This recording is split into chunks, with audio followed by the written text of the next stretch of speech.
Et nous sommes le 28 novembre, il est 19h à Paris, bienvenue dans Tunnel. Cette semaine, j'ai adoré ce concert auquel j'ai eu la chance d'aller hier soir, Nos Voix pour Toutes, au nom de la Fondation des femmes. Mélangeant bon nombre d'artistes, de nombreux hymnes féministes au final de toutes les décennies ont été entonnés. Le début d'une grande aventure, des enfoirés pour les droits des femmes, à laquelle vous aussi vous pouvez participer d'ailleurs pour soutenir la Fondation des femmes et toutes les associations représentées par celle-ci en envoyant don 10 au 92 511 pour donner 10 € et aider des femmes victimes de violences.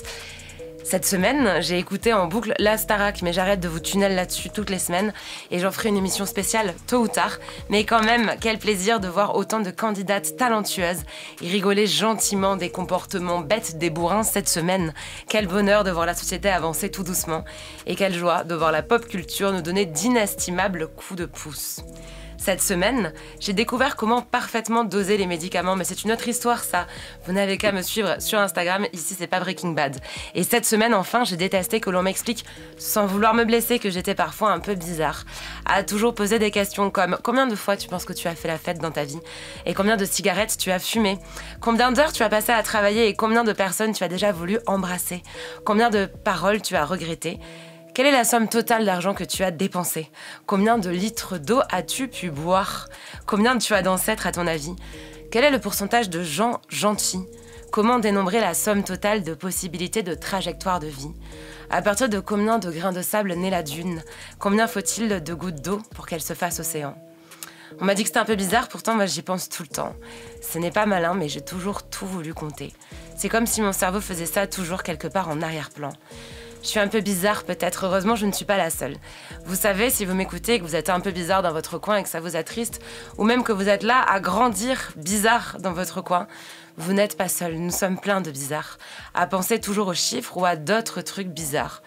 Alors je me suis dit que ça pouvait intéresser du monde d'en parler des chiffres ce soir.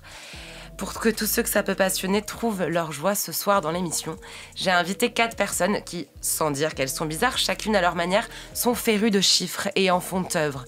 Vous allez le comprendre. Alors quels sont leurs chiffres préférés? À quoi servent ces chiffres? Pourrait-on vivre sans? Quelle place dans l'art, dans la société? Les cours de maths étaient-ils utiles? Peut-on chiffrer les émotions? Les chiffres peuvent-ils mentir, à l'instar de l'humain qui les manie? Ce soir, pour me répondre, autour de moi, Issam Krimi. Tu es pianiste, compositeur et producteur. Tu cadences ainsi la musique aux côtés des plus grands artistes, de Nino à Soprano, d'Ayam à MC Solar, de Big Flo et Oli, SCH, Gazo, Oxmo Puccino à Gaël Faye. Tu es également, et tu fais à ce titre partie de la Maison Radio France, le directeur musical et artistique de hip-hop symphonique, dont la dernière édition, très récemment, avec Jossman, sera prochainement diffusée sur Arte et sur Move. Bonsoir Issam. Bonsoir. À mes côtés également, Laurent De Robert. Tu es artiste pluridisciplinaire ainsi que docteur en sciences économiques. Beaucoup de choses t'animent, dont les mathématiques existentielles et plus récemment la botanique existentielle. Des centres d'intérêt que nous développerons évidemment à travers l'émission et qui t'ont conduit, entre autres centres d'intérêt, de conférences en exposition à travers le monde, de Paris à New York en passant par l'Italie. Bonsoir Laurent. Bonsoir Anna. À mes côtés également, Catherine Dufour. Tu es informaticienne, novelliste, professeure et romancière. Pourquoi préciser tout ça? Car tes œuvres littéraires de science-fiction et de fantasy, parmi lesquelles L'accroissement mathématique du plaisir, ainsi que Les Chants de Lune, mais il y en a bien d'autres dont nous aurons le loisir de parler ce soir, ces œuvres regorgent de références arithmétiques. Tu abordes dans celles-ci de nombreuses thématiques de notre monde moderne. Féministe, comme tout le monde devrait l'être, on le rappelle, on te doit aussi un guide des métiers pour les petites filles qui ne veulent pas finir princesse. Bonsoir Catherine. Bonsoir Anna. Et à nos côtés également, ce soir, enfin, enchantée Julia. Tu es chanteuse, autrice et mélodiste. Passionnée, tu enveloppes de ta néo-soul raffinée de nombreux sujets allant de l'amour à la numérologie, qui a pour toi un grand attrait.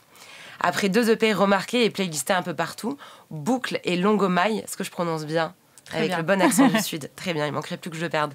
De nombreuses collaborations avec des artistes tout aussi reconnus que toi, comme Luigi, Losa Pardo ou encore Prince Wally. Tu reviens avec un premier album de 11 titres, intitulé 11.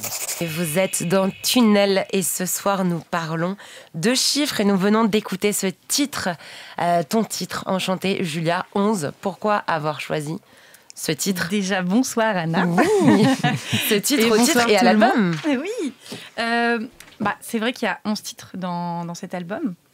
11, donc c'est le morceau éponyme de mon album. Et 11, c'est un peu mon chiffre fétiche. Pour plein de raisons, il y a pas mal de moments clés autour de ce nombre. Notamment mon chemin de vie en numérologie. Je suis 11. Mon mari est 11. Je me suis mariée un 11 mars. Et c'est la mairie qui avait décidé. C'est pas nous, c'est un hasard. Je suis née en novembre, c'est le 11. Donc il y a tout un tas de rappels comme ça dans ma vie qui font que ce nombre, il est super symbolique. Et aussi, c'est un chiffre miroir. Le 11, le 22, le 33. Et donc c'est à haute vibration. Et voilà, du coup, il y a toute une symbolique et c'est surtout le chiffre de l'intuition. Attends, mais du coup, t'es en train de me dire ça. Moi, je suis née le 3-3, donc le 3 mars, dans le 33. Waouh! Ah, il y a un truc. Là, il y a plein de trucs là sur le 3. Et il signifie quoi le 3 en numérologie? Je ne sais pas. Je ne sais pas. On va aller diguer un petit peu pendant les musiques, parce que, comme vous le savez, cette émission de longue discussion pour qu'on puisse quand même se reposer le cerveau est émaillée de musique. Autour de la table, vous avez un chiffre préféré, justement? À l'instar de Julia avec le 11. Moi, j'aime bien le 7. C'est le chiffre de Dieu et c'est le chiffre qui signifie l'infini. Ouais, je trouve ça le chiffre de la chance également. Ah, peut-être. Oui, il m'avait semblé entendre, à l'instar de la couleur verte. Ça, on va pouvoir reparler d'ailleurs des connexions entre chiffres et couleurs. S'il y a des synesthètes autour de la table. Ouais, les 7 jours aussi, on dit que c'est un chiffre parfait. Ouais, c'est vrai. Ouais. Les 7, Un chiffre préféré, toi, Issam? Moi, je crois que j'en ai pas. Je les ai par circonstance. Ouais. Je prends les chiffres qui m'arrangent au moment de ce qui se passe. Bah justement, est-ce qu'il y a un chiffre ou une date, par exemple, qui a changé ta vie et que tu as comme un talisman dans un coin de la tête? Alors, il y a un truc, c'est que je ne retiens... Je suis très nul en date. Ça, c'est un fait. Je retiens pas les dates. J'ai du mal sur les anniversaires, même le mien. Si tu me demandes ma date, quand est-ce que c'est mon anniversaire? Si tu me demandes l'année aussi. Si je te demande les dates de tous les hip-hop symphoniques qui a ça, c'est pu pas possible. mener, tu te souviens pas? Non, je sais que c'est aux alentours. Alors, depuis 5-6 ans, c'est aux alentours de novembre. C'est la seule chose qui ne change pas. Mais non, j'ai pas les dates. Même l'année dernière, on était à la 8e édition et j'ai passé 3 semaines à dire que c'était la 9e. Donc voilà, mais après les chiffres ils m'amusent, c'est-à-dire que les chiffres sont ce qu'on leur donne, ce qu'on leur dit qu'ils sont. Il y a des chiffres qui m'arrangent, le 0 m'arrange souvent, parce qu'au moins je peux me reposer. Les zéros sur les comptes en banque font plaisir, à part quand ils sont le premier chiffre évidemment. Et puis en musique, après nous on a notre fameux sujet, c'est-à-dire que en tout cas sur la musique occidentale, ils ne sont que 12 les sons. Donc, et malgré tout, avec 12 sons, je fais Mozart, je fais Jul ou je fais Quincy Jones, quoi. Donc il y a aussi des choses, les chiffres m'amusent dans ce sens-là. Je vais vous poser une question, parce que peut-être qu'à nouveau je suis seule là-dedans. Quand j'étais ado, alors je pense que ça tenait plus à des TCA, donc à des troubles du comportement alimentaire, qu'à des TOC, qu'à des troubles obsessionnels compulsifs. Mais je comptais absolument toutes les bouchées. Donc je faisais un nombre de mastication précis dans ma tête. Je devais manger des nombres ronds de choses. Donc je sais pas moi, ça devait être 0 ou 5 ou 10 morceaux de pain ou pâtes ou machin, tout ça et tout. Et j'ai toujours un peu pareil avec certains trucs. Plus la nourriture grâce au ciel, mais avec les heures, par exemple. Il est hors de question de commencer une tâche à une heure qui ne serait pas ronde. Je veux dire, s'il n'est pas 11h ou 11h30 ou 7h, 7h15, je ne peux pas.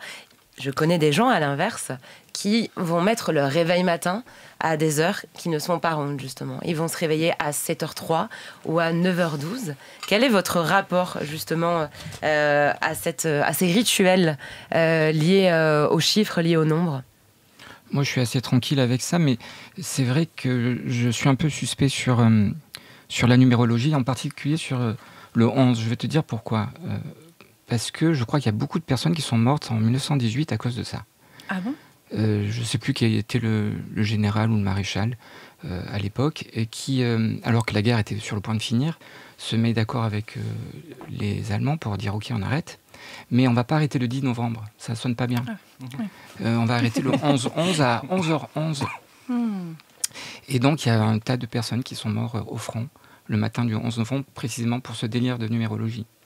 Donc moi je suis plutôt... Waouh, je savais pas du tout ça. Ouais, c'est moi non plus. Ouais, moi je le vois pas comme ça, mais... Bien sûr, bien sûr. On dit que c'est aussi la communication avec les anges, quand on voit des heures miroirs. Tu as complètement raison, mais en même temps ce que tu disais tout à l'heure aussi, c'est que c'est l'intention qu'on prête aux nombres et aux chiffres qui est importante. Bien sûr. Et comment ils nous accompagnent. Je préfère les ombres que les nombres personnellement, mais... C'est-à-dire le tissu de récit qu'on peut articuler autour d'un chiffre, c'est quand même plus intéressant que de se dire tiens, on va coder la parole par le chiffre précisément. Je préfère les ombres que les nombres. C'est une candidature pour le prochain hip-hop symphonique. Parce que là, la punchline est absolument incroyable. C'est clair. Catherine, quel est ton rapport, toi, aux chiffres, aux nombres? Est-ce qu'il y en a qui te parlent particulièrement, des dates aussi qui ont pu te marquer?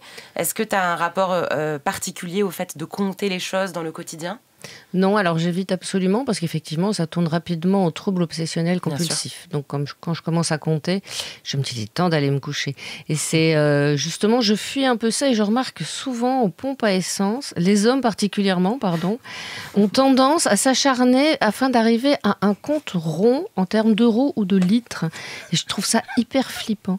Et il y a une expression qui est très marrante, c'est une expression espagnole pour dire de quelqu'un que c'est vraiment un bon à rien, on dit il est aussi utile au monde qu'un zéro à gauche. Et celle-là, quand même, elle casse bien, quoi. Mais c'est vrai que maintenant que tu le dis, je pense qu'on doit se faire avoir. J'y pense que demain, c'est l'affreux Black Friday qui revient tous les ans comme une litanie en novembre. Je pense qu'on se fait pas mal avoir justement sur ce truc, à se dire, bon, bah, de toute façon, maintenant que j'ai dépensé 25 €, je peux bien en dépenser 3 de plus, et puis 2 de plus pour faire un compte rond. Tu vois, avec ces histoires de dizaines et tout, évidemment qu'en fait, on joue dessus. Oui, il y a le psychologique du 29,99 Bien que sûr. moi j'essaye désespérément depuis des années de transformer systématiquement dans ma tête en 30 € pour ne pas me faire avoir.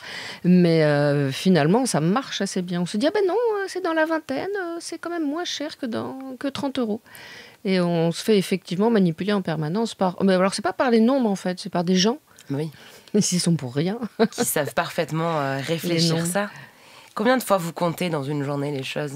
Julia, toi, avec ce que tu parlais justement par rapport au nombre miroir, est-ce que du coup, toi, tu prends garde aux heures et tu regardes ces histoires d'heures miroirs? Ouais, tout le temps, ça m'accompagne tout le temps, toute la journée. Et à chaque fois, je me dis, ah, c'est un signe. Pour moi, c'est une sorte de signe, en fait.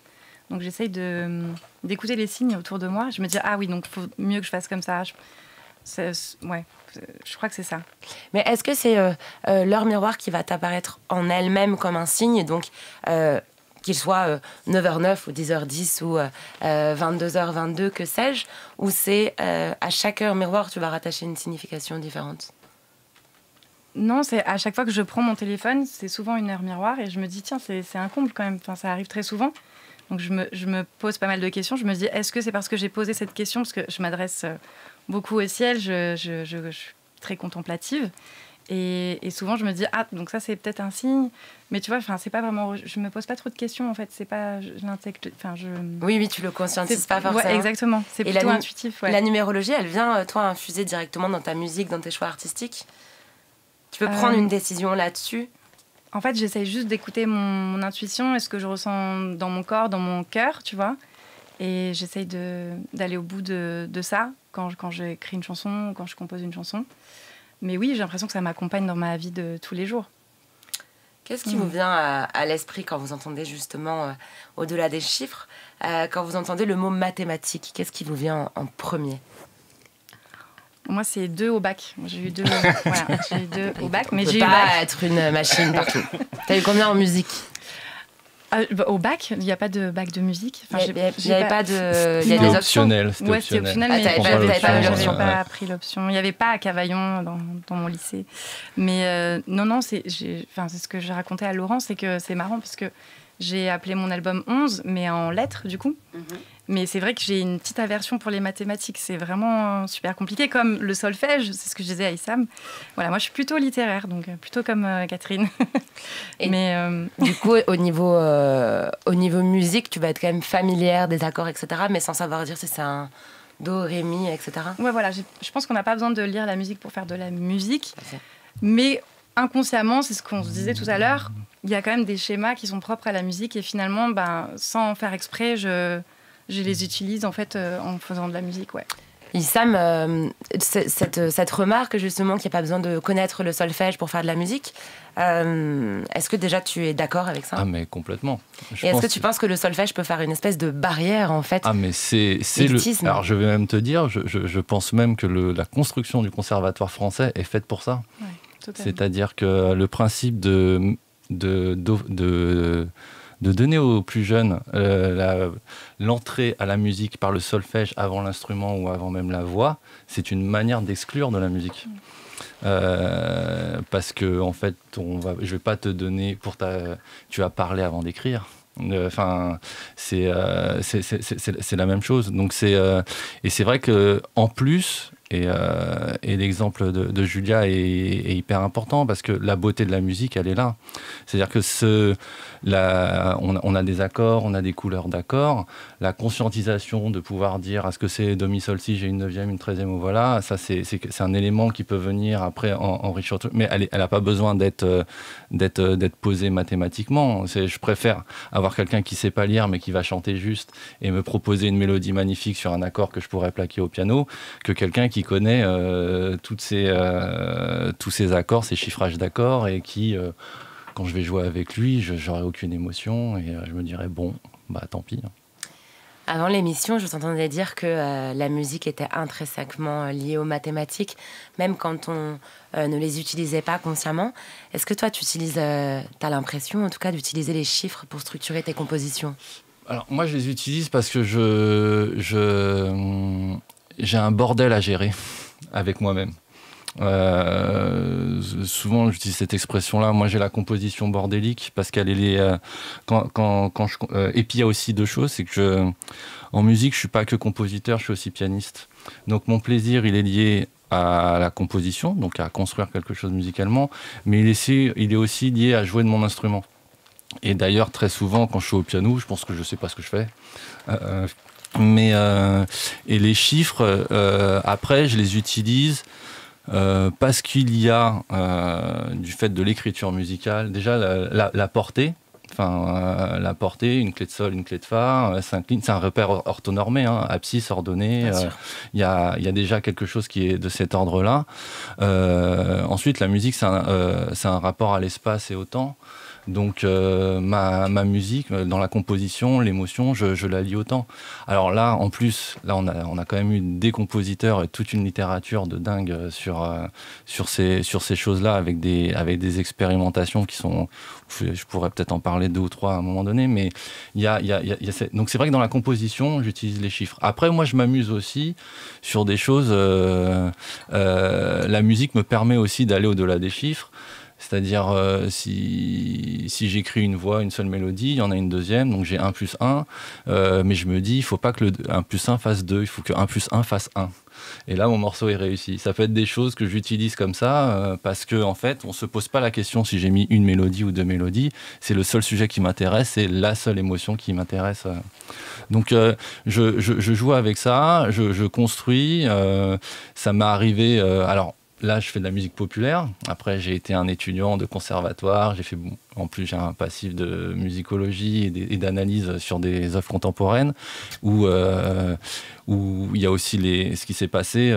Pour nous, en plus, dans l'histoire de la musique occidentale, entre guillemets, on a quand même eu un gars, je fais juste 2 secondes ce point historique, c'est-à-dire qu'on a un monsieur qui s'appelle Arnold Schoenberg, qui est arrivé à un moment donné, après une histoire de la musique qu'on connaît bien, qui est très portée, parce que la musique classique, c'est des musiques avec des règles, c'est des règles qui sont données, c'est des règles qui sont culturelles et je dirais même sociales, et puis à un moment, il y a un gars qui dit, mais en fait, ne vous embêtez pas, il y a 12 sons. Et à partir de ce moment-là, ne donnez pas une hiérarchie entre les sons. Tous les sons sont utiles, tous les sons sont un terrain de jeu. Et ce qu'on demande à chaque compositeur, et ce qui a fait la musique du XXe siècle, c'est dites-moi comment vous vous amusez avec ces 12 sons. Et montrez-moi cet univers, voilà. Et j'aime assez ce tournant, tout en aimant la musique qu'il y avait avant. Et ce qui est très intéressant, c'est qu'après ça, même quand on regarde la musique qui est avant, quand on regarde Bach ou Mozart et tout, et ben on retrouve, moi je le vois toujours comme ça, on a quand même un mot qui est génial, on dit jouer de la musique, moi je joue, je suis un gamin, quoi. Et je retrouve, pour moi, Mozart il joue, il rigole. Parfois quand je lis des partitions, je rigole, parce que je me dis, t'es marrant d'avoir fait ça, quoi, tu vois. Donc je prends plutôt les choses dans ce sens-là, quoi. Ouais, de la même façon, en fait, qu'on n'a pas forcément besoin, quand on parle bien une autre langue, de passer par le français pour la comprendre. Avec la musique, tout peut devenir aussi instinctif sans passer consciemment par le solfège. Mais ouais, mais tu vois, j'ai une expérience récente, j'ai dû diriger des orchestres en anglais. Et mon anglais n'est pas incroyable. On reste français. Voilà. Et c'est marrant parce qu'il y a eu un moment dans la répétition où j'étais vraiment dans quelque chose, j'ai envie de dire, de... Alors, je dirais pas mathématiques parce que, alors après, je laisserai les plus spécialistes que moi en parler, mais je pense que même le rapport aux mathématiques, il y a un rapport fermé ou un rapport ouvert, enfin. Mais en tout cas, j'avais un truc très cartésien, et j'arrivais pas à parler, j'arrivais pas à dire mon anglais, alors que je suis quelqu'un qui lit beaucoup l'anglais, qui regarde beaucoup de séries en anglais, enfin, et je sais pas, il y a eu 5 minutes, je me suis mis à bien parler anglais. Et à un moment où je lâche un peu prise, où je sais pas comment le mécanisme est fait, mais j'avais pas à conscientiser chacune de mes phrases. Et ça m'a renvoyé aussi à ce qui se passe quand, musicalement, en concert, tu joues, t'as beau, t'en es à la 20e date, c'est la 20e fois que tu joues, mais ce soir-là, c'est différent. Ouais, voilà. Catherine, en étant à la fois artiste, donc écrivaine en l'occurrence, et scientifique, est-ce que tu ressens toi aussi, à l'instar d'Issam, une tension ou une harmonie justement entre ces deux univers, les mathématiques et l'art, les chiffres et l'art ? Alors non, pas du tout. Il y a des gens comme ça qui ont la grâce. Il y a beaucoup de mathématiciens qui se disent musiciens, ils comprennent cette musique des sphères, ces correspondances, ça leur paraît évident. Et il y a beaucoup de musiciens aussi qui disent, évidemment, ce sont des mathématiques. Et alors moi, malheureusement, alors superlativement en jazz, hein. Et moi, malheureusement, cette grâce ne m'a pas été accordée. Et c'est assez bizarre parce qu'en fait, la musique, c'est quand même un lien direct sur les émotions. Alors, est-ce que si maths égale musique égale émotion, est-ce que maths égale émotion ? J'ai pas l'impression, moi, que les mathématiciens soient des gens particulièrement émotionnels. Peut-être que j'ai en tête des exemples de grands mathématiciens, de grands scientifiques qui n'étaient pas... Voilà, quelqu'un comme Turing, qui voyait les autres êtres humains comme des petits tas de données de couleur rose. C'était pas la personne la plus émotionnelle du monde. Mais c'est vrai que je te rejoins sur le côté ludique. Il y en a un qui était très marrant pour ça, c'est Satie, je crois, qui mettait des indications sur ses partitions. Alors, sur les partitions, les musiciens, ils disent, alors là, allegro, ma non troppo, pianissimo, hein, allez, joyeux, mais pas trop rapide, etc. Et Satie, lui, a joué comme une crevette qui recule. Ou à jouer avec astuce. Alors vous imaginez le malheureux pianiste qui allait dire, mais une crevette qui recule, ça recule une crevette. Et voilà, c'est un des musiciens qui avait vraiment le sens de l'humour dans ses partitions. Ça, c'est rigolo. Mais malheureusement, non, moi, je ne fais pas partie des élus qui voient se dessiner dans l'espace et en son et en émotion l'harmonie des sphères mathématiques. Je le regrette. Mais pourtant, dans certaines œuvres, et je pense notamment à l'accroissement mathématique du plaisir que j'ai sous les yeux, tu viens directement placer des sortes d'algorithmes au cœur des choses, avec notamment un érogiciel qui vient former... je ne sais pas, peut-être que tu pourras en parler. Oui, alors en fait, ça met en scène un érogiciel. Effectivement, j'imagine que dans un avenir assez lointain, on a des espèces de jeux en VR et on est à l'intérieur d'un immense organe sexuel qui vous fait tout un tas de trucs en même temps et c'est drôlement bien et plus personne n'a envie d'en sortir. Et je mets en scène un héros qui est quelqu'un de goulu, de gourmand. Donc il accumule l'argent pour après pouvoir le dépenser en toujours plus d'érogiciels, d'alcool, de drogue, de femmes ou autres, de partenaires sexuels de plus en plus affriolants. Et il tombe amoureux d'une statue. Et là, qu'est-ce qu'on peut faire avec une statue ? Bien, on est bien embêté parce qu'on peut pas... Alors là, en espèce, il peut pas l'acheter. mais il ne peut pas coucher avec.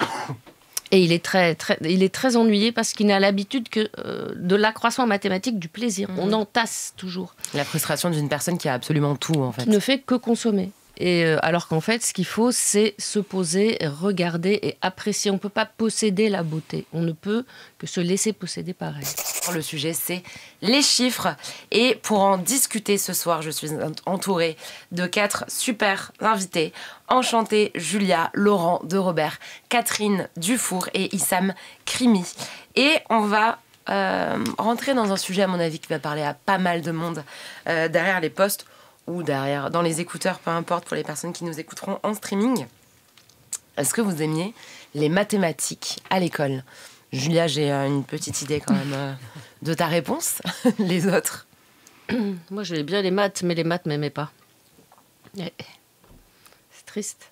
Mais il y avait quelque chose dans les maths qui était un petit peu particulier quand même, c'était que on nous apprenait quand même très jeune qu'il importait peu que tous les chemins mènent à Rome. C'est-à-dire que même quand on savait trouver le bon résultat par nos propres moyens, si on n'avait pas fait le bon processus d'équation, on n'avait pas les points.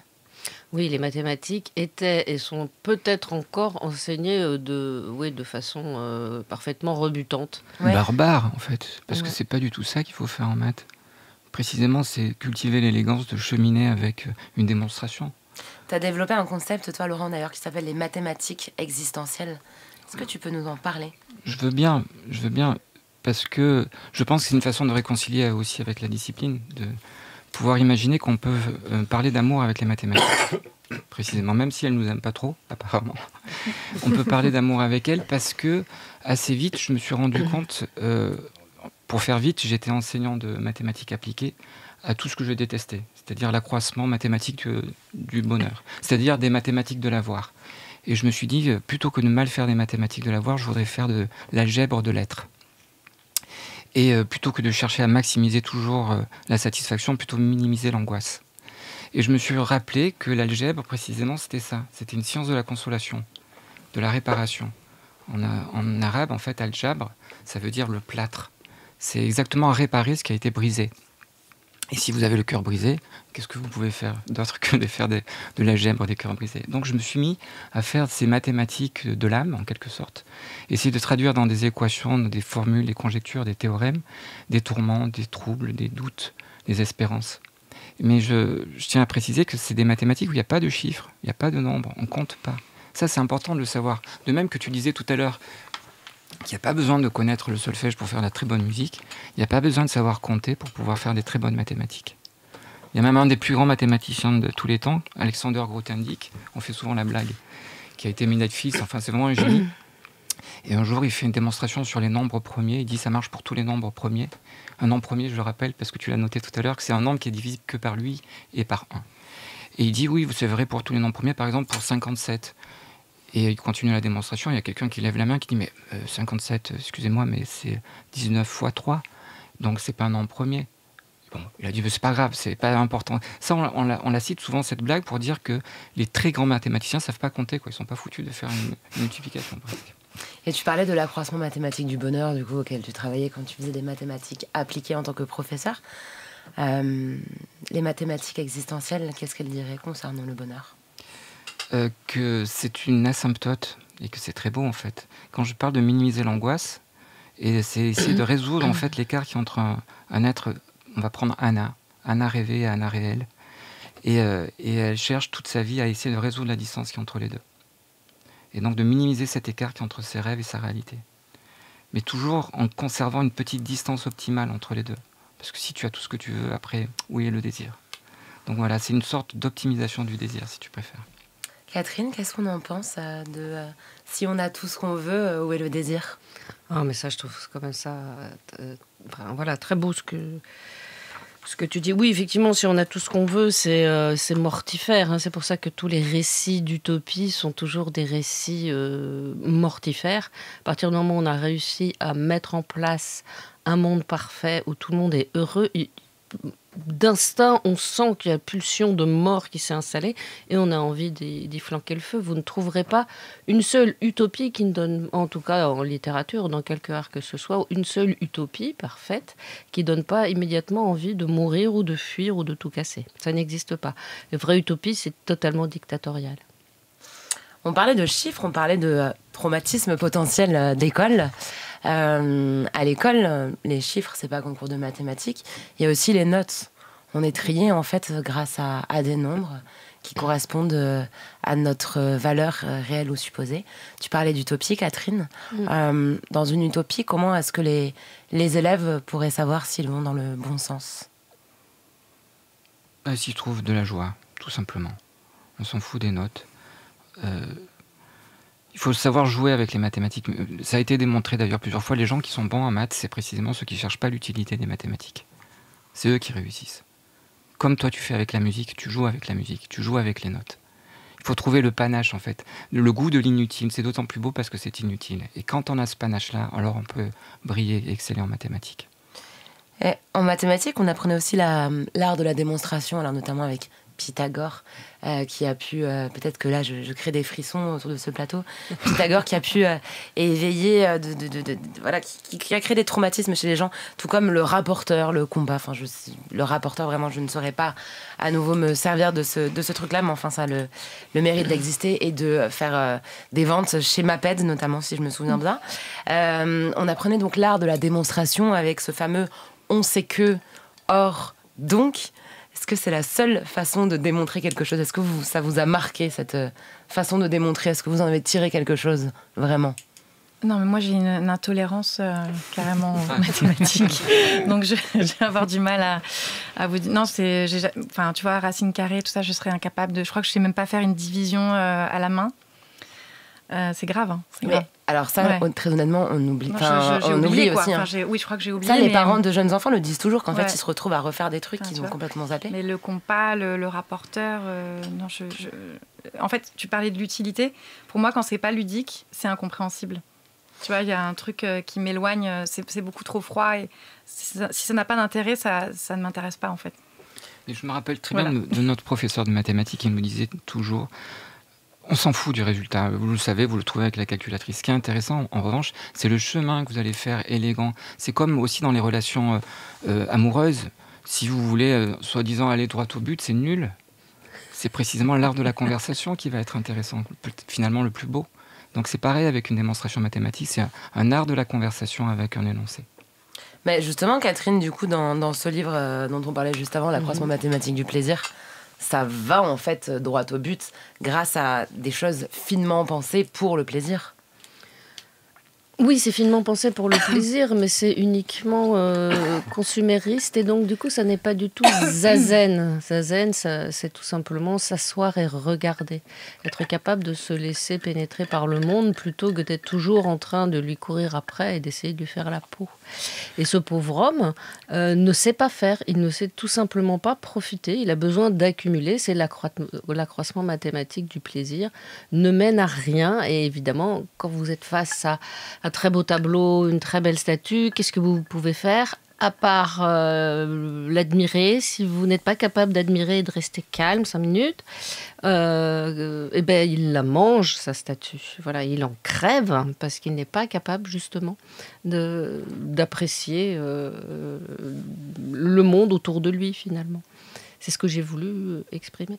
Oui, il a l'infinité de choses possibles et disponibles, il lui en manque juste une. Et donc, c'est sur celle-ci que se porte son désir. Exactement. Mais il y a un côté finalement philosophique là-dedans aussi. Alors. Ah bah oui, c'est une nouvelle qui est éminemment philosophique, beaucoup plus que mathématique. Mais c'est une nouvelle, on a donné ce titre-là au recueil de nouvelles et j'ai eu un succès fou dans les livres de mathématiques appliquées. J'ai fait partie des numéros 1 des ventes parce que finalement ça commence bien à accroissement mathématique. Du plaisir, à la fin ça paraît un petit peu plus goulayant. Donc du coup, oui, j'en ai vendu pas mal. Sur un gros malentendu à mon avis.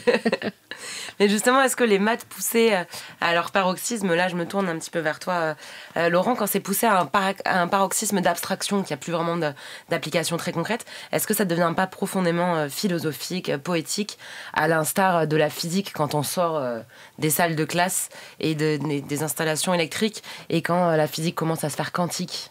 C'est joyeux, c'est génial. C'est effectivement philosophique et poétique, plus que politique d'ailleurs. Est-ce que la physique quantique, je ne sais pas si vous avez ça aussi, moi quand je découvre la physique quantique avec les documentaires de vulgarisation sur YouTube, Netflix, etc., je trouve ça génial. Alors que pendant des années, bon après j'ai fait L, donc j'ai vite changé de bord, hein, si on peut dire. Mais la physique à l'école, mon Dieu, mais quelle purge. Enfin vraiment, c'était... je veux dire, ouais, on nous faisait faire... je crois que c'était ça, on nous faisait faire les circuits électriques au début, puis après... je sais même plus, quoi, je me rappelle pas. C'était dur, hein. T'as fait elle aussi, du coup? Ouais. La philo, par contre, on était bien. Ouais. Philo, mais ça a traumatisé. Moi, par exemple, j'ai plein de potes qui étaient en S ou en ES parce qu'ils aimaient bien les chiffres. Eux, la philo, ça les a complètement traumatisés, quoi. C'était, Et on nous parlait beaucoup de problèmes à résoudre, d'ailleurs, en mathématiques, dès l'enfance. Et jamais... alors là, je paraphrase complètement... Panayotis Pasco et son spectacle. C'était en parlant avec Juliette, l'attachée de prod brillante de cette émission. Il nous parlait, il nous disait, oui, pourquoi c'est toujours des problèmes à résoudre et pas des solutions à trouver. Joli. C'est vrai. Il va avoir son hip-hop symphonique, lui aussi, je pense. Tôt ou tard.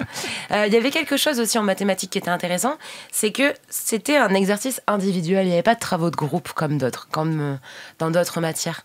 Est-ce que les mathématiques, leur application, c'est forcément solitaire ? Sûrement pas, mais je pense qu'on en parlait justement du fait qu'on s'amuse à apprendre la musique aux enfants en commençant par le solfège qui est très ennuyeux pour finalement écrémer et avoir le moins de gens possible qui font de la musique. Et on s'amuse effectivement à faire des mathématiques, une matière compétitive où personne va aider personne afin de décrémer. C'est d'une grande cruauté vis-à-vis des enfants, c'est très clair. Et c'est très nul. Mais on revient à cette question justement d'écrémage. Comment vous l'avez vécu, ce truc d'être réduit à des chiffres, à des nombres en grandissant dans toute la scolarité, au moment où on se construit en fait? Alors, je sais pas si c'est réduit, mais en tout cas, moi j'ai jamais compris mes cours de maths en réalité. Hein. C'est-à-dire que là, il y a eu deux phénomènes. Hein. Le truc très simple du professeur qui est différent des autres. Mais c'est vrai, et moi j'ai vraiment ce qui s'est passé entre moi et la musique est aussi lié à ça. C'est-à-dire que je me suis mis à comprendre ce que je pouvais faire des mathématiques ou ce qui était intéressant, ce qui était un jeu, ce qui était philosophique et poétique aussi, parce que ça c'est... moi je suis... je vois les mathématiques, je ne les vois que comme ça. Je les vois que musicalement, philosophiquement et poétiquement. Après, en plus, quand tu vas un petit peu plus loin, tu vois aussi que ça peut être quelque chose de drôle. Je trouve qu'il y a quelque chose de... Chez les comiques que je peux aimer, ou les comédiens, il y a beaucoup de choses comme ça. Mais ça m'a fait comprendre. Enfin, tout d'un coup, le jeu... Le fait de me retrouver à écrire de la musique, de manier des choses, on parlait des 12 sons, de mon repère orthonormé, clé de sol, clé de fa, voilà. Ça me plaisait parce qu'il y avait un résultat musical, parce que j'étais en train de m'occuper d'un truc, c'est qu'est-ce que j'ai envie d'exprimer, quelque chose d'émotionnel aussi, et mon rapport aux autres. Je suis plutôt en réalité timide en vrai. Là, il y a quelque chose où j'ai un espace où il y a un sens. Il y a un sens, et c'est vrai qu'il y a eu quand j'ai après pas mal étudié la musique, j'ai trouvé ça marrant de connaître les jeux mathématiques des autres, parce que je me suis dit ça me permet de rentrer dans l'intimité du jeu du gars, tu vois. C'était souvent ça. J'ai toujours eu ce rapport-là, et je comprends, et alors que les chiffres, en vrai les chiffres c'est rien. Je veux dire, même on parlait d'argent, quelqu'un avoir moins 100 € sur son compte en banque alors qu'il y aurait 30 000 en épargne, c'est pas la même chose d'avoir moins 100 € s'il y a 0 en épargne. En fait, les chiffres, il y a des contextes. Là, il paraît qu'on est en... Enfin, il paraît, c'est sûrement vrai. Hein, je dénie pas ce qu'on... Je suis nul en économie, mais même quand on parle de sujets économiques, il y a une manière d'en parler aux gens que je trouve justement... Je me dis, est-ce qu'il n'y a pas une envie de faire peur aux gens? Il y a plutôt une utilisation des chiffres, alors que si... alors comme je lis un peu sans être un spécialiste, je vois bien qu'il y a des sujets, en fait, faut remettre aussi des relativités. Perdre 100 000 euros alors qu'on en gagne 100 millions tous les ans, c'est pas la même chose. Enfin, et ces rapports-là, je le vois plus comme le verre est plein, le verre est vide, l'eau coule vite ou plus doucement. Et puis, il y a une autre donnée sur les chiffres, parce que moi, je suis très... alors, c'est aussi dû à la musique, la notion du temps. Voilà, je pense que ce qui se passe là, maintenant, n'est pas ce qui se passe là, maintenant, et qui ne sera pas ce qui se passe là. Et c'est vrai, cette chose-là aussi, parce que moi, je la manie musicalement. Il y a un terme qu'on utilise souvent en écriture, c'est la dramaturgie musicale. C'est-à-dire, on la pense quand on écrit une symphonie, le nombre de mouvements qu'on peut mettre, d'accélérer, de décélérer, d'avoir un temps où les notes sont plus longues, où il y a beaucoup plus de notes, en fait, de jouer avec ça.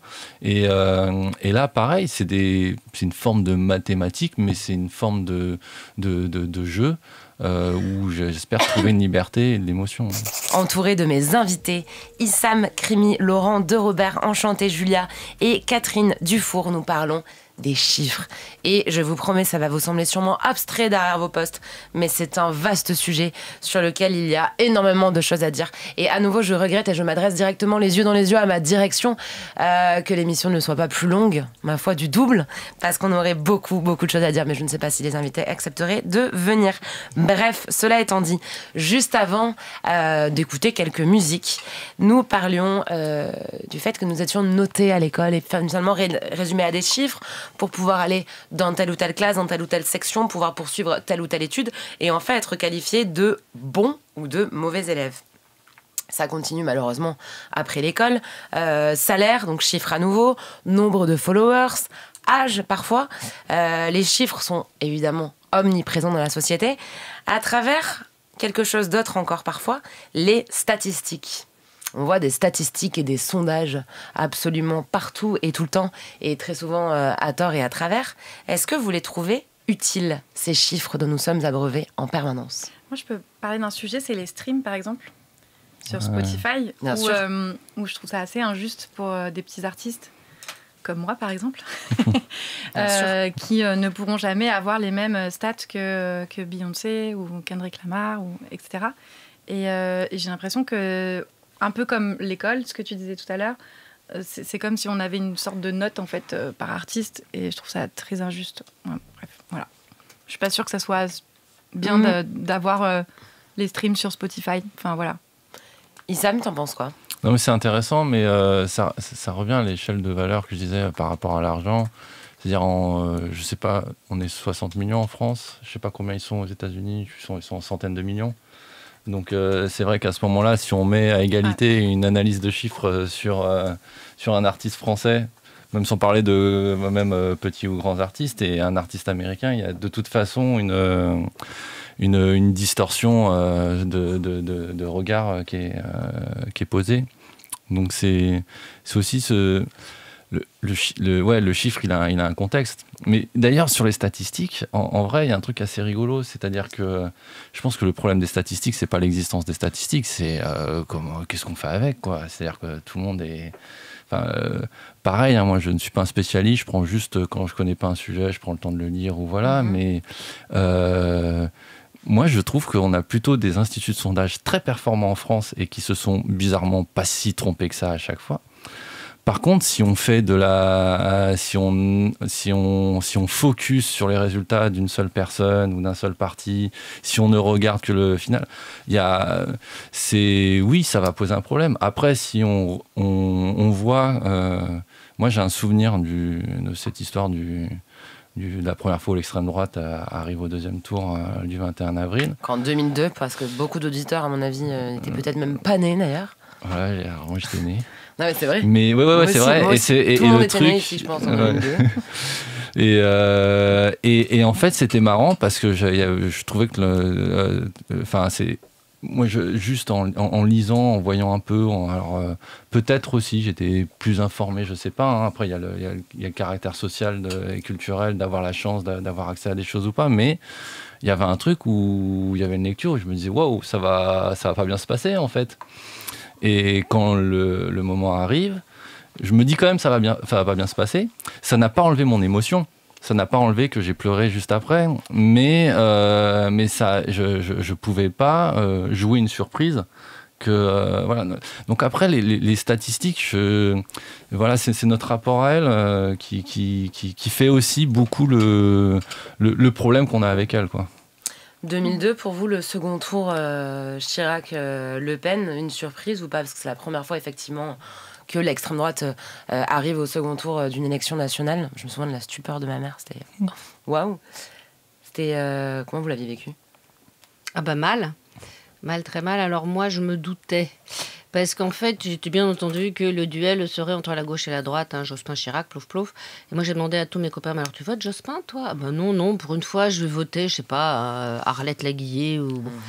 Et au bout d'un moment, effectivement, avec une copine, on s'est regardé en disant, mais en fait, tout le monde est tellement sûr que la gauche sera face à la droite que finalement, personne ne va voter pour Jospin et ça va être une catastrophe.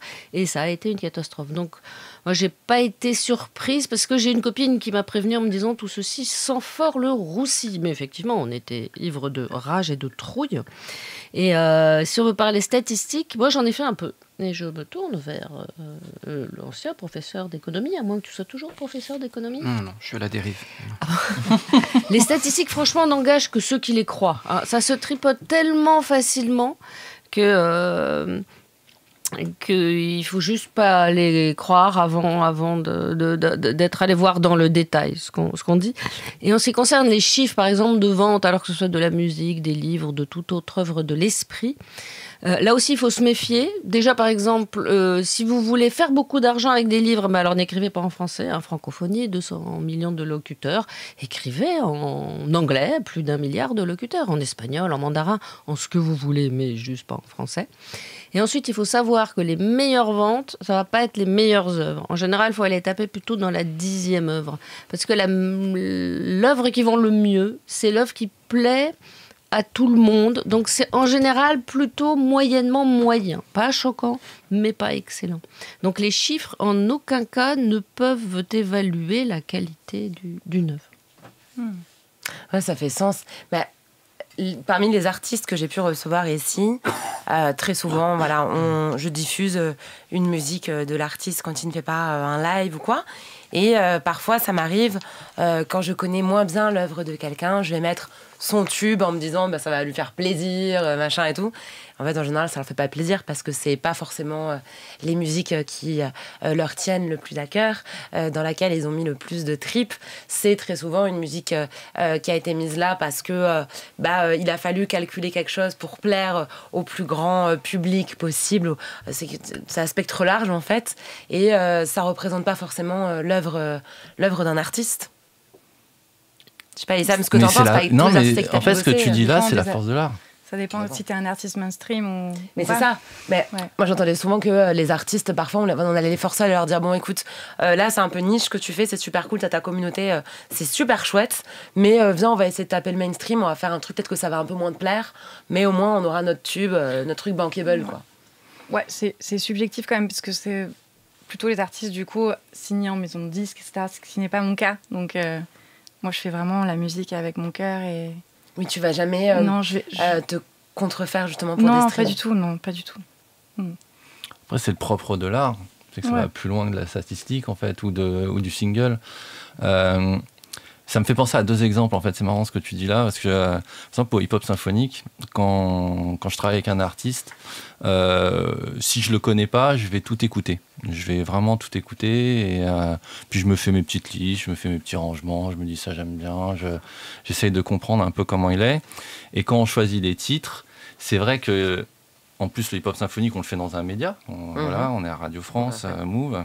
Donc, autour de mon rapport avec l'artiste et des choix des titres, j'ai quand même des pressions, de la maison de disques, de l'attaché de presse, du single du moment, et voilà. Et souvent, quand j'ai l'impression d'avoir bien senti un artiste, moi, je donne un titre qui me semble important et intéressant, et je le donne à l'artiste. Et qui est souvent pas le single. Et là, c'est arrivé très souvent, où c'est le moment où l'artiste, il switch dans la conversation, en se disant... ah ouais, gars, t'as écouté ce que je fais, en fait. J'ai 2-3 exemples comme ça, où, en fait, parce que je fais ce travail de rentrer dans l'intimité de son œuvre, parce que j'en ai besoin, après moi, pour écrire derrière. Et ça crée un autre rapport, même de discussion des textes, de ses textes, de discussion de sa musique à lui, même de discussion de la vie. Enfin, c'est souvent quelque chose d'intéressant. Et le deuxième exemple qui me fait penser sur les trucs de statistiques, parce que je vais refaire un lien avec le truc politique, où là, le truc qu'on vient de vivre, pas vraiment, mais un peu loin politiquement, la dernière grande élection, c'est celle des États-Unis. Où en fait Trump gagne très largement et que nous on a notre vision française, on fait une lecture, après statistiquement a priori c'était plutôt à qui gagne, donc si on est en mode statistique ou on est en mode analyse politique, il y a quelque chose qui va tendre à l'onde d'un endroit ou un autre selon comment on manipule toutes ces informations, toutes ces statistiques. Après, il y a un autre truc, c'est que moi je suis allé voir le dernier Clint Eastwood. Et quand je suis sorti du dernier Clint Eastwood, je me suis pas dit, j'étais dans un film, j'étais dans un thriller. Et je me suis dit, en fait, il n'y avait aucune raison que Kamala Harris gagne. Et Clint Eastwood, en plus, n'est pas quelqu'un connu pour être démocrate. Mais par contre, son œuvre, dans le dernier Clint Eastwood, il y a quelque chose de très puissant sur les personnes. D'où elles viennent, ce qu'elles sont, sur leurs différences, sur comment, où on en est dans sa vie. Et il y a une sorte de présentation. J'ai jamais vu un film, dans les films récents, où je me dis, la société américaine, je crois pouvoir un peu la comprendre. Et ça dépasse en fait la notion, on va dire, quantifiable. Je ne vais pas utiliser le mot mathématique, parce que d'un certain côté, dans le mot mathématique, il y a quand même beaucoup, dont on parlait tout à l'heure, de philosophie, de poésie. Mais je suis sorti de ce film en me disant, tiens, il est marrant. En plus, il va mourir, là. Il a 96 ans, c'est son dernier. Et comme peut-être Jean-Marie Le Pen, d'ailleurs, qu'on a évoqué juste avant.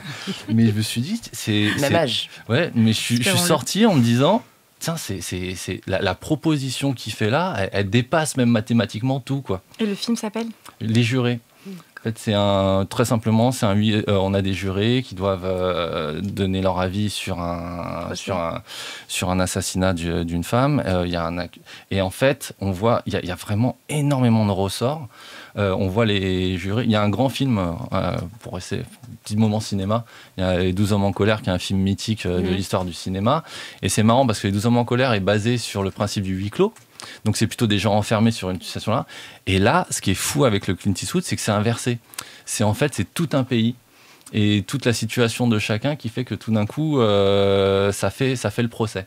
C'est le deuxième juré, non ? Ouais, juré numéro 2. Voilà, parce que le sujet est sur le juré numéro 2. J'essaye de ne pas spoiler le film. Mais je me permets un grand écart parce que là, du coup, ça parle de la prévisibilité, du coup, presque du scrutin américain grâce à ce film. En parlant justement de prévisibilité, il y a toute la question dans l'art actuellement des algorithmes. Et je me tourne vers toi à nouveau, Julia. Tu parlais justement de la difficulté de voir les streams en fait, pour des artistes qui ne sont pas les quelques mastodontes de l'industrie musicale. On sait que sur les plateformes de streaming, donc, qui sont une part très importante en fait, de votre industrie, certains artistes, certaines chansons vont être boostées à la faveur des algorithmes. Donc d'algorithmes qui vont décider que telle personne va écouter ci, va écouter ça, etc. Est-ce que toi, ces algorithmes, tu les trouves bien faits ? Particulièrement sur Spotify, je trouve ça vraiment excellent. Donc, non, mais attention, j'ai critiqué Spotify sur ça, mais attention, vous êtes mes amis Spotify. Tout le studio est vert, de toute façon, tu vois. Non, mais c'est vrai que par rapport au stream, ce que je disais tout à l'heure, c'est que vraiment ça peut influer sur. Tu te dis, cet artiste, il stream pas, ça doit être nul, tu vois. Peut-être la masse se dit ça, moi, c'est ce que je me dis. Mais en tout cas, sur les algorithmes, c'est vrai que. Tout ce qui est radio, etc., c'est quand même... C'est bien fait, la radio. C'est hyper bien fait. Et moi, j'utilise énormément Spotify. Donc, tu as réussi même, en tant que consommatrice, d'ailleurs, à découvrir même des artistes, peut-être des tout petits artistes. Oui, bien sûr. Auxquels tu n'aurais pas eu accès, que tu as découvert grâce aux algos. Plein de playlists. J'ai une playlist qui est vachement écoutée, qui s'appelle Vibes francophone, où je mets toute la francophonie qui groove. Donc, ça va de la soul au R&B, un peu de rap. Et c'est une playlist qui est vachement écoutée. Donc C'est hyper pratique Spotify pour l'algo. C'est vrai que c'est très bien fait. Je sais pas comment ils font ça, mais c'est très bien fait. Mais Vibes francophone de Enchantée Julia sur Spotify. Allez streamer ça aussi. Et évidemment, allez streamer 11. On a parlé juste avant un peu de toutes ces histoires politiques. Laurent, je me tourne vers toi, vers le professeur ou l'ancien professeur en tout cas, le connaisseur de tous ces chiffres. Est-ce que les chiffres peuvent être manipulés pour raconter des mensonges? Parce qu'on dit toujours les chiffres ne mentent pas. Mais je pense qu'effectivement, les mathématiques ont été manipulées pour nous faire croire que l'économie était une science. Donc ça, je le dis, je vais me faire beaucoup d'amis là, parce que c'était quand même mon métier. Mais je vois la quantité de bobards que j'ai dû enseigner aux pauvres étudiants. Parce qu'en fait, le drame, c'est que quand on voit des équations, on pense que c'est de la science. Et du coup, les sociologues, les psychologues, les autres sciences humaines, en fait, ont développé un complexe d'infériorité par rapport aux économistes parce qu'ils manipulent le langage mathématique. Or, les hypothèses avec lesquelles sont déployés ces modèles sont absolument nulles. Elles sont complètement vaines. Et du coup, on nous fait avaler des couleuvres sous prétexte de cette poudre aux yeux des mathématiques appliquées à l'économie sur des choses qui sont absolument futiles.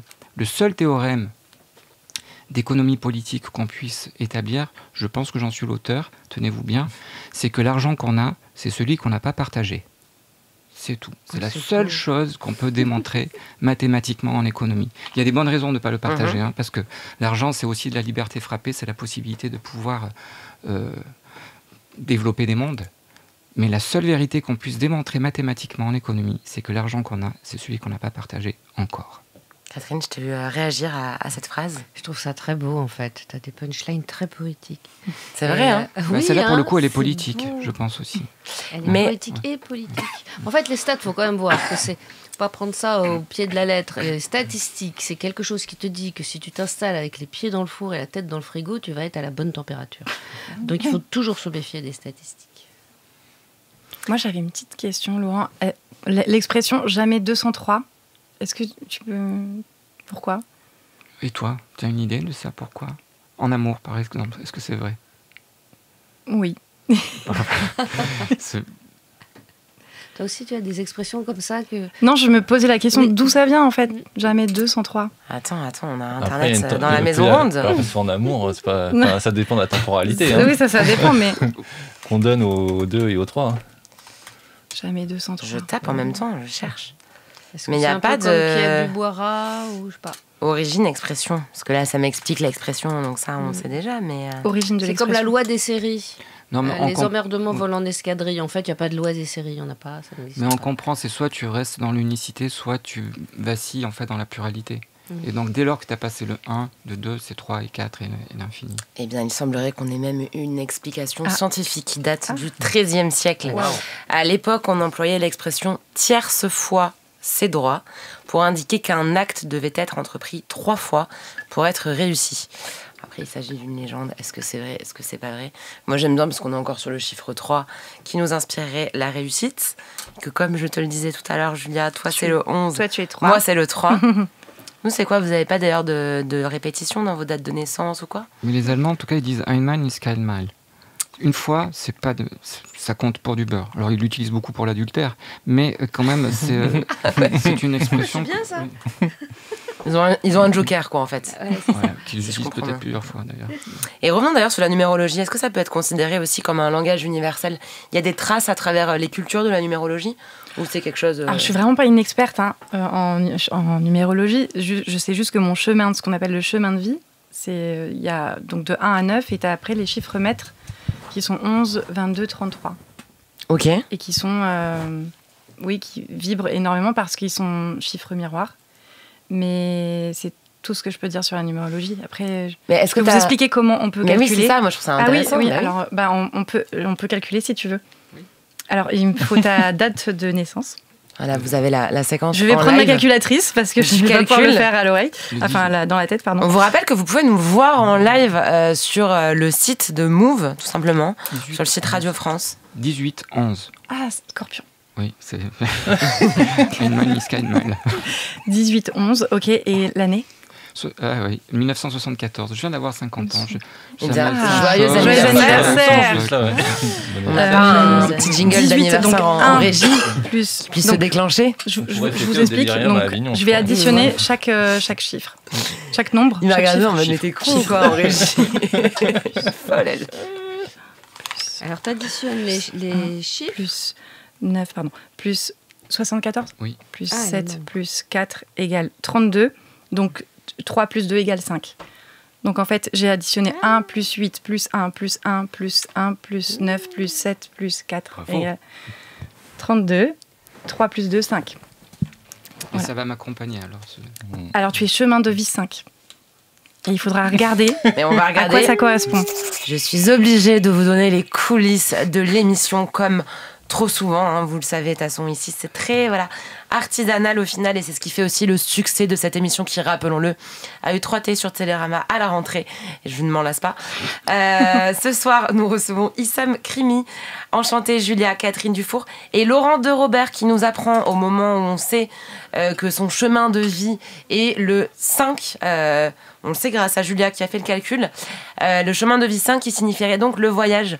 Et il nous dit à ce moment-là, mais d'ailleurs je rentre du Caire où j'ai été retenu captif. Est-ce qu'on peut en savoir plus? Alors, Story time. Oui, voilà, parce que j'allais au Caire pour le Caire. Voilà, je voulais que mes 50 ans ils se produisent dans un changement de vie. Du self-care, quoi. Voilà, du Caire pour les autres aussi. En fait, tu connais un peu le coin, là-bas, entre Tarascon et Beaucaire, j'ai pris le pont, je voulais quitter ma race de con pour aller vers le Beau et le Caire. Et je me suis dit, tiens, il faudrait partir à cette aventure pour prendre soin de soi et du monde. Et je l'ai fait dans un voyage qui a été très étonnant sur le 5 aussi. On est parti avec une complice qui s'appelle Gaïa Bergelin, qui vient de Toulouse aussi. Et on a été essayer de réentendre les voix des Sibylles. Les Sibylles, c'était des prophétesses de l'Antiquité. Donc on a été tout d'abord au Vatican, voir le plafond de la chapelle Sixtine sur lequel Michelangelo représente les 5 Sibylles.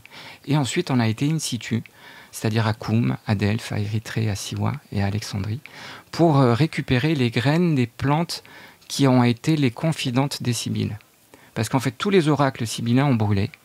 Et la seule façon qu'on a de les retrouver, et ça c'est une hypothèse très scientifique, je crois, c'est que si les plantes ont une mémoire et qu'elles ont entendu les prophéties des Sibylles, alors on peut aller les récupérer, les graines de ces plantes, et faire l'hypothèse qu'un jour, on connaîtra le langage des plantes et que ce sera alors ces plantes-là qui nous souffleront les oracles sibylliens. Et donc je me retrouve au Caire il n'y a pas très longtemps, et avant de revenir, je perds mon passeport. Un endroit très précis et très précieux, vous allez comprendre pourquoi. Ce qui fait que j'ai été refoulé à l'aéroport, donc en captivité en quelque sorte, mais en plein air. Et là, je dis un grand merci aux services consulaires quand même, qui ont été extraordinaires pour me faire un passeport couleur papyrus. Ah ouais. Un passeport d'urgence. Vraiment, les gens du consulat au Caire, géniaux, big up.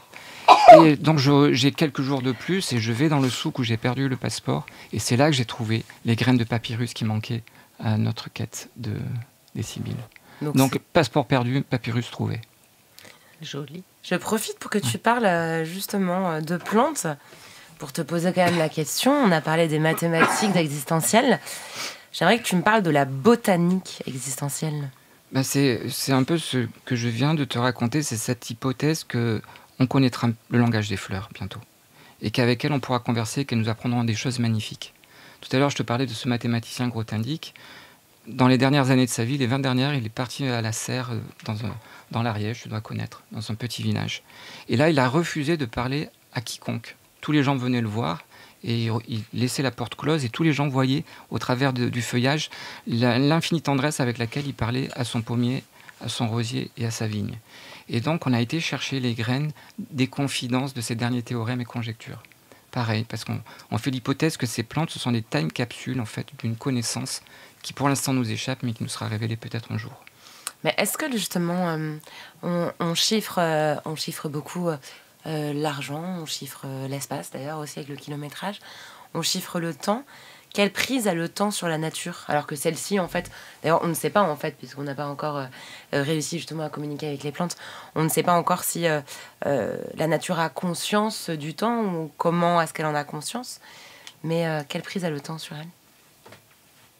Sur nous déjà, tu saurais y répondre? Ah bah non. C'est vrai que c'est des tunnels, tes questions. Ah bah oui. Chaque question pourrait faire l'objet d'une réponse de 4 heures. Parce que tu vois, il y avait eu ce film qui avait justement été d'ailleurs une initiation à la physique quantique pour pas mal de monde, Interstellar, qui a une formidable bande originale, je trouve, assez mainstream, mais j'aime beaucoup.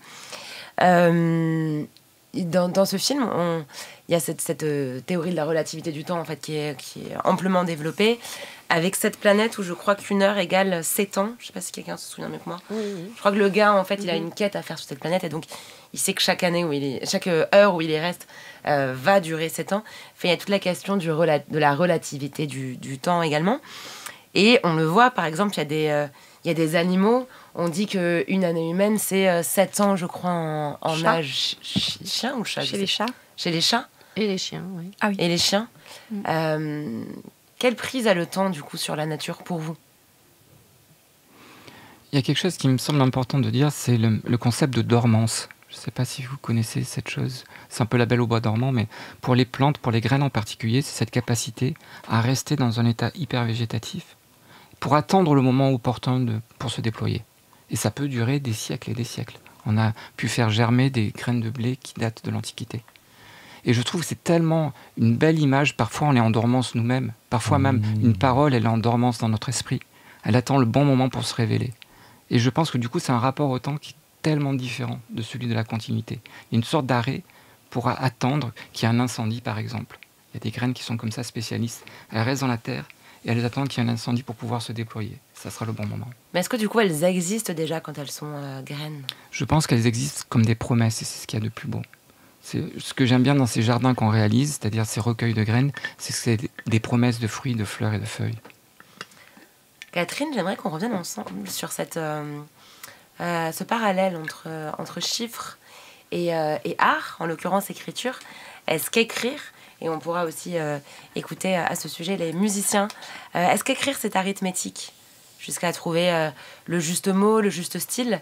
J'ai écouté une interview où tu racontes avoir passé des années, des décennies à écrire, jusqu'à un moment tout jeter, jeter plusieurs sacs de 50 litres d'écriture. Oui. Puis à y revenir, puis à y repartir, etc. Ah non, je l'ai fait une fois, ça c'était pour imiter Jim Morrison. C'était à 27 ans en plus, me semble-t-il. Oui, c'était à 27 ans ou 28. Et en fait, j'ai commencé à écrire, moi, très tôt, je sais pas, bref. Et à 7 ans, et puis après, je me suis quand même rendu compte que ce que j'écrivais, c'était intégralement nul. Donc j'ai décidé d'écrire, sans poser de questions, sans réfléchir, sans justement trop intellectualiser, en attendant d'avoir appris le métier. Ce qui consiste à faire toutes les erreurs possibles et imaginables. Donc tu fais des textes lyriques et des textes niais, des textes abscons, des textes incompréhensibles, des textes prétentieux. Bon. Et à 30 ans, non, c'était plutôt... 28 ans, je dirais. J'ai ramassé, 2 sacs poubelles de 50 litres ou 3. J'ai tout jeté et là, je me suis dit, ça y est, maintenant, je connais le métier parce que c'est un artisanat. C'est comme tout art. C'est 5% d'inspiration, 95% de transpiration. Et à partir de ce moment-là, j'ai pu écrire des ouvrages publiables. Mais cela dit, on s'améliore à chaque livre, même à chaque page, à chaque mot. Et alors là, justement, je reviens sur la botanique. Vraiment, écrire, et je pense que c'est la même chose en musique, mais en musique, peut-être qu'il y a plus le temps. Écrire, c'est vraiment trouver la place exquise de chaque mot. Et la place exquise, c'est le nom donné à la place des plantes dans les jardins japonais. C'est-à-dire qu'il y a un endroit où il faut mettre une plante et pas une autre. Et il faut beaucoup, beaucoup réfléchir avant de planter une plante dans un jardin japonais. Ce qui va à l'encontre de la façon de jardiner occidentale, en tout cas de la mienne, qui consiste à planter absolument n'importe quoi en attendant de voir ce qui pousse, quitte à entraîner un certain nombre de catastrophes botaniques. Mais dans le dernier livre que j'ai écrit, Les Chants de la Lune, il y a ça aussi.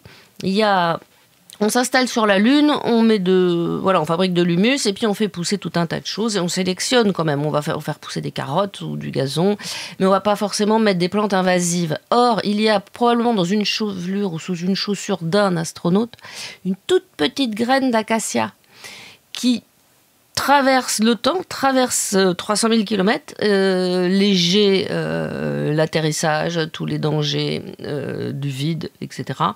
Arrive sur la Lune, arrive à trouver un endroit où il y a un sol où elle peut se planter, sachant que c'est un peu 0,1% de la surface de la Lune, et bien cette petite graine d'acacia, qui a au moins 100 ou 200 ans, elle se plante et elle pousse. Et là, l'acacia envahit tout à une vitesse redoutablement rapide. Bon, on va réussir à en venir à bout et la contenir dans une serre. Mais il y a effectivement quelque chose d'étonnant dans cette patience végétale au cœur d'une graine et qui peut faire reverdir tout un paysage, même des centaines d'années après. C'est pas vrai pour toutes les graines. Il y a des graines qui ont un temps de vie beaucoup plus court que ça, mais les arbres, et certains arbres, effectivement, les graines ont vraiment la peau dure.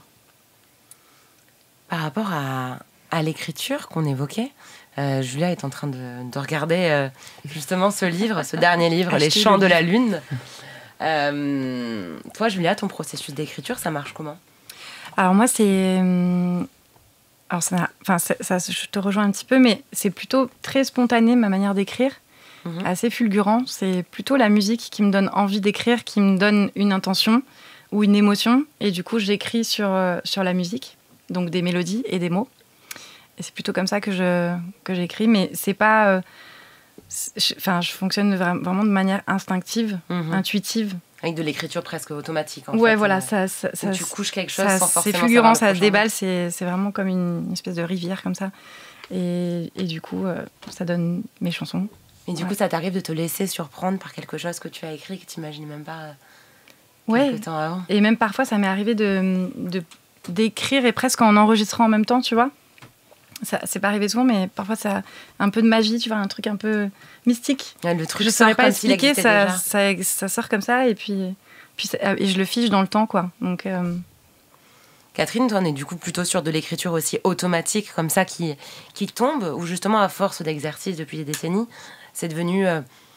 une écriture arithmétique avec la bonne équation, etc.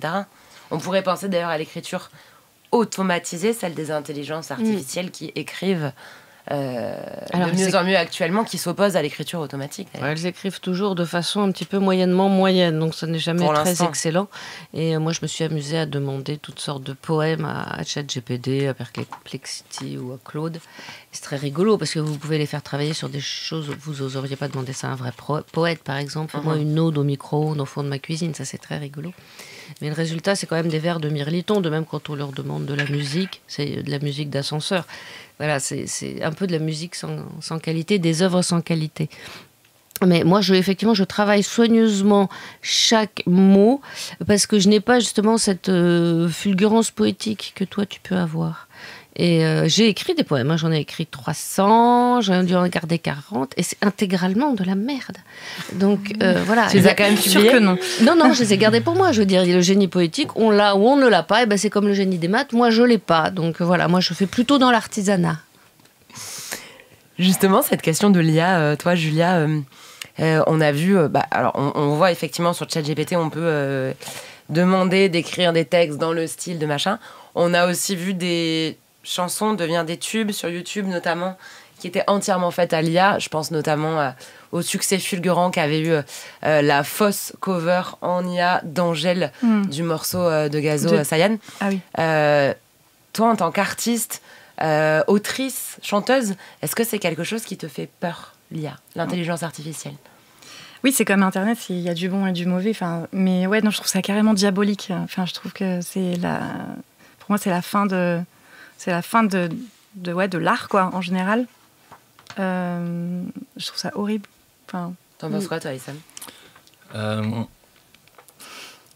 Alors, c'est marrant. Alors, il y a un morceau de Philippe Catherine qui s'appelle, où à un moment il dit dans le texte, il dit c'est beau la machine quand un homme la reprend. Et j'adore cette phrase, j'y repense très souvent. J'y repense quand on parle IA, j'y repense aussi quand on parle technologie. Par exemple, moi, en vrai, j'ai été formé de manière très old school.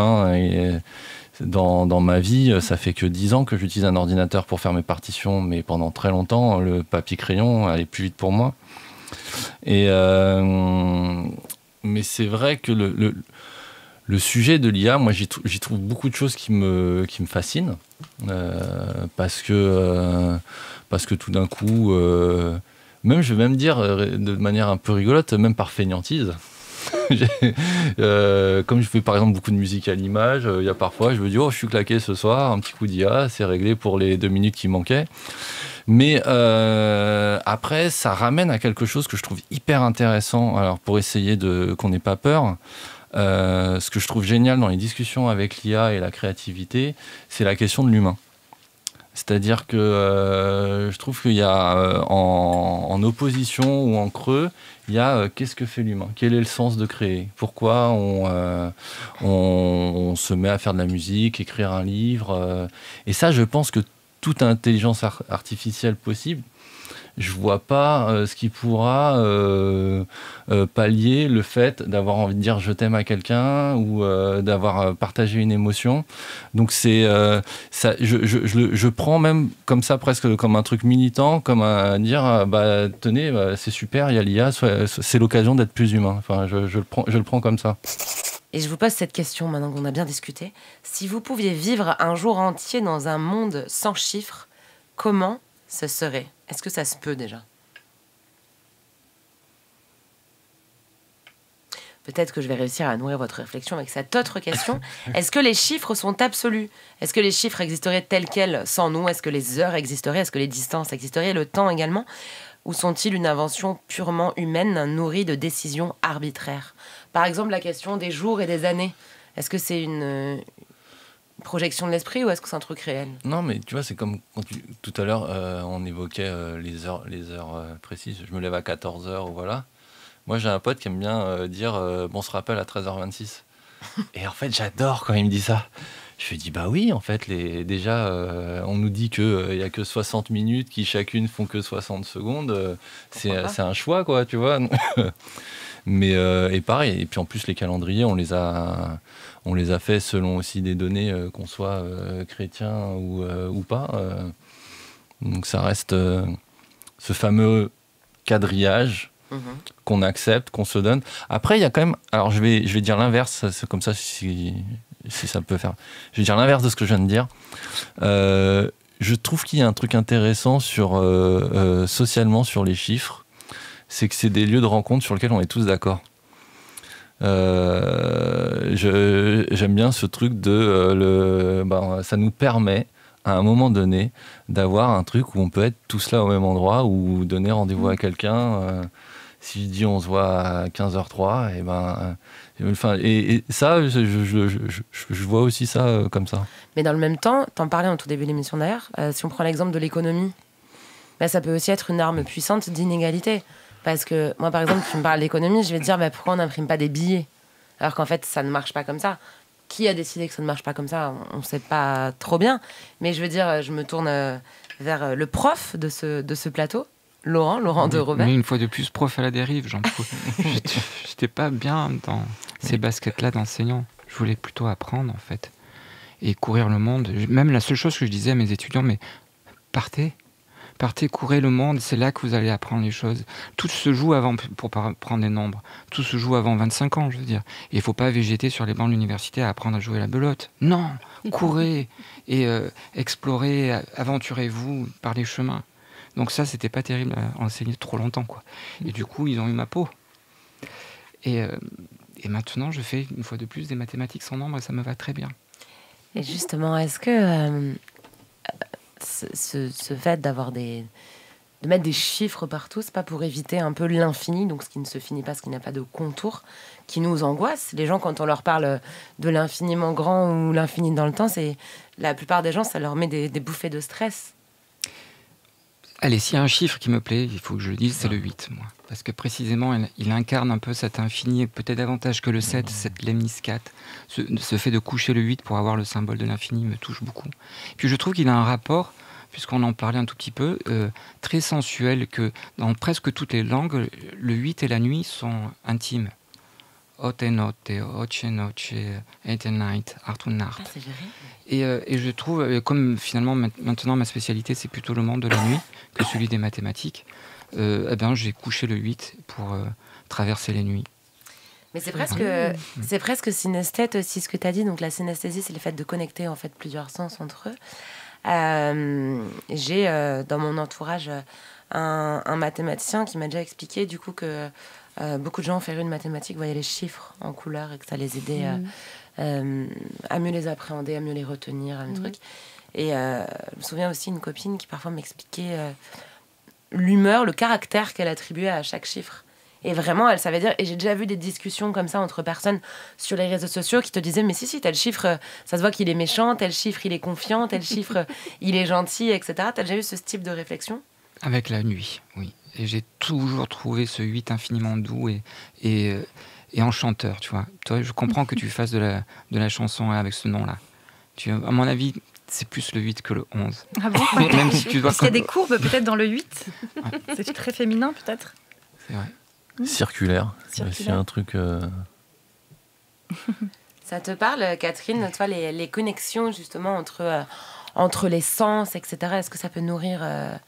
Moi, je sais qu'avec mon fils aîné, on s'envoie toujours à 13h37 un petit SMS pour se dire 13h37. Parce que ça veut dire lit dans le lit speak, qui est un langage de geek basé sur les chiffres. Mais je crois que nos ancêtres, c'était pas du tout ça. Si vous lisez Montaillou de Leroy Ladurie, là, qui parle des gens en 1200. Alors déjà, dans la journée, on disait pas 13h26, hein, on disait, c'était d'après la position du soleil plus ou moins. Et les prêtres et les patrons ont eu beaucoup de mal à nous imposer des horaires, à nous imposer des chiffres. C'est pareil. On parlait pas d'années, on parlait de saisons, on vivait au rythme des saisons. Et quand vous posiez la question à une petite jeune fille, à votre avis, le monde existe depuis combien d'années ? Elle répondait 2 ou 3 règnes de rois, quoi. Elle voyait pas au-delà avant et elle voyait pas non plus au-delà dans le futur. Tout n'était qu'en fait un immense recommencement. Et ces gens-là étaient vraiment pas plus malheureux que nous. Mais il y a une forme de complotisme historique, je sais plus quel est le nom, mais c'est une théorie selon laquelle le monde en fait existe depuis hier, quoi. Et tu vas dire non parce que truc, et on va dire ok, mais les souvenirs que t'as, qu'est-ce qui te prouve qu'on te les a pas implantés dans le cerveau ? Et ça fait complètement friser le cerveau. Et on va te dire, tu vas dire non, mais il y a eu tel événement historique. On va te dire d'accord, mais prouve que. Et tu vas dire oui, mais il y a eu tel monument. Oui, mais peut-être qu'il a été amené hier. Et ça rend complètement fou. Toi, justement, Catherine, donc t'écris de la science-fiction. Oui. Alors, je sais pas si là, ce que tu vas nous décrire, ça va plutôt être de l'utopie, donc du positif, ou de la dystopie, du négatif. Mais quel rôle, toi, tu attribues aux chiffres dans l'avenir de notre société avec tout ce qu'on a dit, un peu les algorithmes, les IA, tout ça ? Progrès, contrôle, chaos ? Alors les IA, c'est pas la peine de faire de la science-fiction pour constater que l'IA c'est une catastrophe sociale en marche et qui est là maintenant. Quand je vois effectivement tous les artistes, je sais pas, les traducteurs, les graphistes qui se retrouvent sur le carreau, c'est immédiat, c'est juste catastrophique. Nous on a mis au point quand même des machines pour avoir plus de loisirs pendant que les machines font tout le travail. On n'avait pas des machines pour faire de la musique et de la poésie et de la littérature pendant que nous on pointe chez France Travail. Ça ne va pas du tout. C'était pas ça la question ? C'était complètement ça la question. Donc, concernant justement ce futur désirable ou non sans chiffres, comment serait le monde pour vous sans temps, enfin sans qu'on parle tout le temps du temps, quelle heure il est, etc., et sans argent ? Angoissant. Moi, j'ai besoin d'un cadre. Enfin, personnellement, je trouve que les horaires, etc., ça met des cadres. C'est vrai ? Et ça me rassurait. Du coup, t'es plutôt ponctuelle ? Je suis plutôt, assez ponctuelle. Tu démons les théories sur le Sud. Ouais, non, mais c'est vraiment tu sauves notre réputation. Moi, je continue à faire le cadre dans le Sud, on dit beaucoup de bobards aussi. Hein. C'est peut-être... Il y a une deuxième théorie qui vient... Peut-être, je suis un peu marseillaise aussi. Ouais, c'est ça. Il y a quelque chose pourtant qu'on ne peut pas quantifier, c'est les émotions. Mais tu vois, sur le temps, moi si j'ai un truc que je vis mal dans ma vie, c'est le côté le temps, enfin. Le temps qui passe. Ouais, enfin c'est pas que le temps qui passe, c'est plutôt socialement les choses sont organisées. La nuit tu dors, le matin un tel commence à travailler à telle heure et voilà. Mais en vrai, moi, c'est pas mon sujet, ça. Si j'ai envie de dormir quand je veux, j'ai envie de me réveiller quand je veux, j'ai envie de... Pardon, moi, je suis un ancien insomniaque qui se soigne depuis tant d'années, mais j'adore la nuit et j'adore tôt le matin aussi, tu vois, ce qui est pas compatible d'un point de vue du métabolisme d'un être humain. Mais si tu dors non, mais ce qui fait que je peux pendant 3 jours très mal dormir et puis le 4e, je dors 24 heures, tu vois. Mais après, si tu travailles avec, comme ce qui nous arrive, même si j'ai la chance d'avoir un métier quand même de création, mais je travaille quand même avec des gens. J'ai quand même un entourage qui commence à 8h, qui finit à 17h. Il y a un truc qui est marrant, je vois par exemple sur ma communication avec mon portable, ou sur les réseaux, je vois très bien qu'entre 8h et 9h, j'ai plutôt les gens qui sont avocats, machin, voilà. Entre 10h à 17h, j'ai mes amis de Radio France. Et puis entre 17h et 20h, j'ai plutôt, on va dire la vie familiale, amicale, et voilà. Et puis, ça dit quoi ? Voilà. Et j'adore, moi, c'est le passage, mon fameux minuit 1h, où c'est plus souvent les autres artistes, les autres musiciens, et c'est hyper drôle d'avoir ça. Donc, en fait, si je veux vraiment kiffer ma vie, il faut que je dors pas. Mais, pour avoir accès à toute cette tranche horaire. Mais oui, mais moi souvent, s'il y avait un génie qui était devant moi et qui me disait t'as qu'un vœu, c'est pas dormir. C'est vraiment le seul. Vrai. Je comprends assez. Moi, j'ai besoin de dormir minimum 9 heures par nuit. Et du coup, je me dis toujours, mais je voyais, je sais plus, je crois que c'était Taubira une fois qui racontait qu'elle dormait 3-4 heures, mais par besoin, quoi, pas par truc. Et je me disais, mais purée, le gain d'heures de vie et de plein de choses. Et c'est la fin de ce tunnel. Malheureusement, je le déplore. Très chers amis autour de la table, il n'est plus l'heure de mettre des tunnels, car nous n'avons que 3 minutes avant de rendre l'antenne. Donc, je vais vous demander très succinctement un petit mot de la fin. Où est-ce qu'on peut éventuellement vous retrouver et tout ce qu'il y a annoncé en somme. Laurent de Robert, je me tourne vers toi. Alors le 8 et 2 nuits peut-être. La nuit de demain à la galerie Us à Montmartre qui abrite un peu toutes nos errances, et il y aura un très beau concert de musique brésilienne aussi. Et une autre nuit qui est à Avignon, celle-là, au Delirium, qui est le club que j'administre avec mon frère depuis quelques années.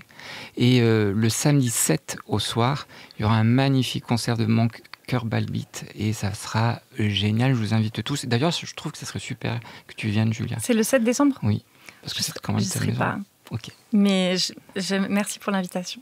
Une autre fois, j'espère. C'est la Avignon Connection. Catherine Dufour. Alors moi, on peut me retrouver avec mes plantes lunaires dans Les Chants de la Lune, qui est paru chez Robert Laffont. Et après, je fais des signatures, je fais une petite tournée dans toute la France et au-delà. Là, vous retrouverez, je suis sur tous les réseaux sociaux, Catherine Dufour, vous retrouverez les dates avec facilité. Merci beaucoup, Catherine. Je voulais montrer ton bouquin, justement, que je pensais avoir entre les mains. Mais c'est Issam qui l'a. Issam qui va le montrer à l'écran.